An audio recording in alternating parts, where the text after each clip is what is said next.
ब्रह्मा, विष्णू आणि महेश या देवांवर विश्वास ठेवायचा की नाही? बाबासाहेबांनी काय सांगितलं ते ऐका. नमस्कार मित्रांनो, या व्हिडिओ मालिकेतून आपण डॉक्टर बाबासाहेब आंबेडकरांनी घेतलेल्या 22 प्रतिज्ञा शिकत आहोत.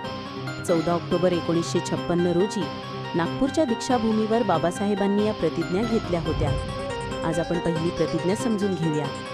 बाबासाहेब म्हणाले, मी ब्रह्मा, विष्णू आणि महेश यांच्यावर विश्वास ठेवणार नाही आणि त्यांची पूजा करणार नाही. पण का? बाबासाहेबांना वाटत होतं की या देवतांच्या नावाने समाजात असमानता निर्माण झाली.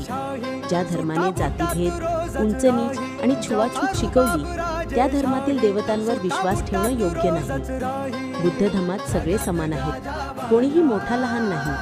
बुद्धाने करुणा, मैत्री आणि समता शिकवली. म्हणून बाबासाहेबांनी जुन्या देवतांना नाकारलं आणि बुद्धाचा मार्ग स्वीकारला. ही पहिली प्रतिज्ञा